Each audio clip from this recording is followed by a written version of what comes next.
Okay, so get ready because we're going deep today, like way deep into the world of Shilajit. Have you heard of this stuff? Oh, yeah. It's pretty wild, actually. It's been called the conqueror of mountains and destroyer of weakness. I mean, how can you not be at least a little intrigued by that, right? Right. And we're going to unpack all of that. We'll be talking about the potential benefits of Shilajit, how it's used, and even some DIY remedies, Yeah. so you can get a little hands-on. Sounds fun. Yeah, it's going to be great. So, Shilajit. It's this mineral-rich resin. It forms over centuries. Centuries. Yeah, in the cracks of high mountain ranges, Mhm. mostly the Himalayas. So we're talking hundreds of years in the making. Exactly. You've got like plant matter and microbial life Yeah. slowly decomposing. Under all that pressure. Yeah, under intense pressure and heat. And what's left behind is this incredibly potent tar-like substance. Tar-like? Yeah, it's kind of like it's packed with over 80 different minerals. Wow, over 80. Yeah, pretty amazing stuff. Okay, so I've heard people talk about Shilajit for boosting energy, but how does it actually work? Well, one of the key things in Shilajit is fulvic acid, and it's a powerful electrolyte and antioxidant. And basically what it does is it helps transport nutrients to your cells Okay. more efficiently. And this really plays a big role in boosting energy production. At the cellular level. Yes, at the cellular level. Yeah. Specifically within the mitochondria, Mitochondria. the powerhouses of our cells. Right, yeah, the powerhouses. So Shilajit is basically like a cellular energy booster. Yeah, that's a great way to put it. Makes sense. Now, I've also heard that Shilajit is good for brain health. Is there any truth to that? Yeah, there's definitely a lot of interest in Shilajit's potential to support brain health.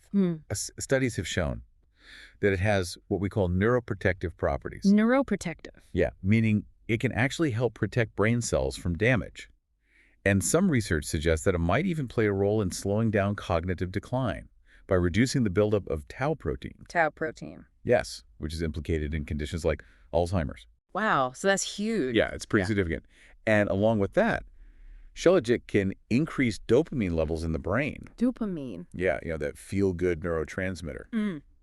That also plays a role in focus and motivation. Oh, yeah, for sure. Yeah. So it could enhance mental clarity, focus, maybe even help regulate mood and anxiety. Exactly. Potentially. Wow. So we're talking about maybe like a natural solution for brain fog? You know those days when you just can't seem to focus? Yeah, it's an avenue worth exploring, and the research is ongoing. But the early findings on Shilajit's impact on the brain are quite promising.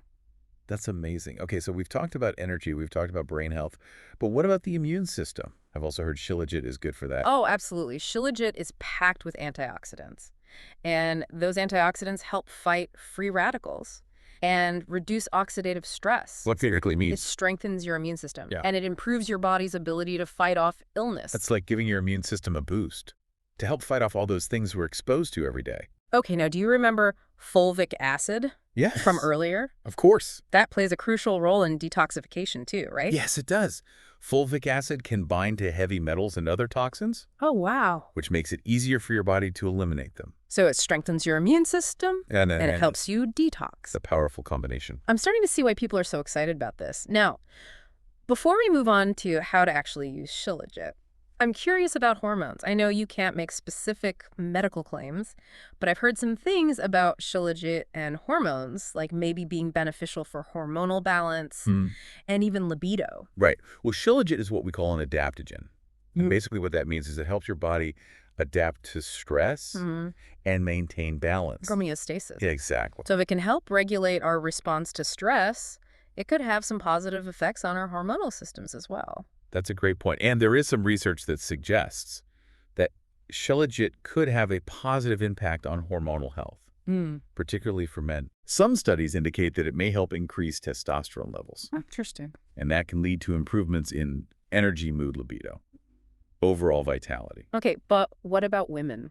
Well, the research on Shilajit's effects on female hormones is still somewhat limited, but there are some promising findings.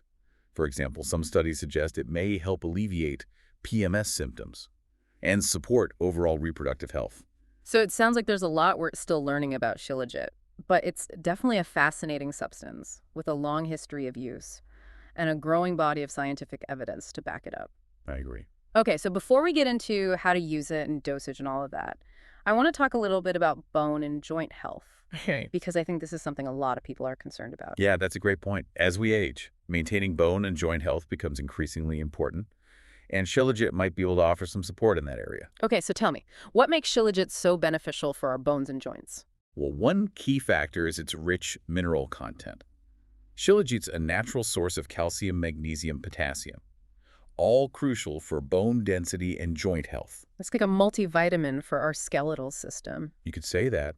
And in addition to the minerals, Shilajit has anti-inflammatory properties, Okay. so it may help alleviate pain and stiffness Yeah. associated with conditions like arthritis and osteoporosis. So it's not just about building strong bones, it's about keeping the joints healthy and mobile as well. Absolutely. It's an investment in our long-term well-being. That's great. So we've covered a lot of potential benefits here. Energy, brain, health, immunity, hormones, bones, and joints. Is there anything Shilajit can't do? Well, it's important to remember that it's not a miracle cure-all, Of course not. but it is a fascinating substance, and I think the research is just scratching the surface of its potential. I'm excited to see what the future holds for Shilajit. But now, let's get practical. We've talked about all these Yeah. benefits, but how do we actually use this stuff? Let's talk about the different forms of Shilajit, recommended dosages, and some important safety considerations. Perfect. I think everyone is ready for that. So when it comes to Shilajit, you'll typically find it in three forms: resin, powder, and capsules. Okay, so what are the differences? Well, resin is like the OG Shilajit. It's thick, tar-like, has a very strong earthy taste. Okay. Some people love it, some people not so much. Yeah, I can imagine. Powder is basically just the resin that's been dried and ground up, so it's easier to mix into drinks or smoothies. Makes sense. And then capsules are super convenient, pre-measured dose, but maybe a little less potent than the resin or powder. Gotcha. So let's say I've got my Shilajit. How much should I be taking? Generally, you want to start small, like a pea-sized amount of the resin, or about 300 to 500 milligrams of the powder. Okay. You can always increase the dosage later if you need to. Start low and slow. Exactly. And when should I take it? Best time is on an empty stomach, either first thing in the morning or about 30 minutes before a workout. That way your body can absorb it better. What about mixing it with food or drinks? Traditionally, it's dissolved in warm water or milk. Okay. Some people add it to herbal teas or smoothies. Interesting. But you want to avoid mixing it with caffeine or alcohol. That could interfere with the absorption. Good to know. So it seems like there's some flexibility there. Yeah, for sure. The key is to find what works for you and be consistent. Makes sense. Now, before we move on to those DIY remedies, I want to talk about safety. We've talked about starting with a small dose, but are there any other risks or side effects? Well, purified Shilajit is generally safe, Yeah. but you absolutely have to buy it from a reputable source. Okay. You want to make sure it's free of contaminants. So no raw or unprocessed Shilajit. Definitely not. That could contain heavy metals or other harmful substances. That makes sense. And are there any groups of people who should be extra cautious? Yes, definitely. Pregnant or breastfeeding women should always talk to their doctor first, Okay. and anyone with underlying health conditions or taking medications. Always good to check with your doctor. Absolutely. Okay, so we've covered dosage safety. Now I'm ready for those DIY remedies. All right, let's get creative. Yeah. So first up, we have the energy-boosting Shilajit tonic. Okay, I need that in my life. It's perfect for those mornings when you need an extra kick. I like the sound of that. What do I need? You'll need a pea-sized amount of Shilajit resin, or about 300 to 500 milligrams of the powder, a cup of warm water or herbal tea, a teaspoon of raw honey, and a tablespoon of lemon juice. Okay, that sounds pretty easy. It is. Just dissolve the Shilajit in the warm water or tea, add the honey and lemon juice, stir it all up, and enjoy. Simple as that. Yep. Best to have it on an empty stomach for maximum benefit. Okay, noted. That sounds delicious. Okay, what else have you got? How about something topical? Have you ever heard of the leaf of life plant? I think so. It's a succulent, known for its healing and anti-inflammatory properties. Okay. And when you combine it with Shilajit, you get this amazing healing balm. Wow, a healing balm. What can you use it for? It's great for soothing sore joints, reducing inflammation, promoting skin healing. Okay. You could even use it on minor cuts and burns. I'm definitely going to have to try this. So what do I need? You'll need a pea-sized amount of Shilajit resin, 2 tablespoons of leaf of life infused coconut oil, and 1 teaspoon of beeswax. Leaf of life infused coconut oil? How do you even make that? It's pretty simple, actually. Just heat some coconut oil over low heat and add crushed leaf of life leaves. Okay. Let it steep for a few hours, strain out the leaves, and you're good to go. Gotcha. And then once I have that, how do I make the balm? You melt the beeswax and the infused coconut oil together in a double boiler or a small saucepan. Uh-huh. Once it's melted, take it off the heat and stir in the Shilajit resin. Then pour it into a jar or a tin. Let it cool and solidify. Wow, that sounds amazing. All natural, too. Exactly. I love it. Okay, so we've got a tonic, we've got a healing balm. What else? How about a face mask? Ooh, a face mask. Yeah, the Shilajit Beauty Face Mask. Okay, tell me more. It's great for detoxifying the skin, reducing inflammation, evening out skin tone. That sounds lovely. What's in it? You'll need a pea-sized amount of Shilajit resin, a tablespoon of raw honey, a tablespoon of aloe vera gel, and a teaspoon of turmeric powder. Okay, those are all great for the skin. They are. Shilajit draws out impurities, honey moisturizes and soothes, aloe vera calms and hydrates, and turmeric brightens. Wow, it's like a spa day in a jar. Exactly. So how do I make it? Just mix all the ingredients in a bowl until you have a smooth paste. Apply it to your face, avoiding the eye area. Leave it on for 15 to 20 minutes. Rinse with warm water and pat dry. Perfect. Okay, so I'm loving these DIY recipes. They're so simple. Well, I know, right? You don't need anything fancy. And you can make them at home. Exactly. Now, earlier you mentioned that Shilajit could be beneficial for hormonal health. Are there any DIY remedies for that? Absolutely. We've got the hormone balancing Shilajit smoothie. Ooh, a smoothie. Yeah, it's a delicious and nutritious way to support hormonal harmony. I love smoothies. What's in this one? You'll need a pea-sized amount of Shilajit resin, 1 banana, half a cup of spinach, a tablespoon of flax seeds, a cup of almond milk, a teaspoon of cacao powder, and a teaspoon of cinnamon.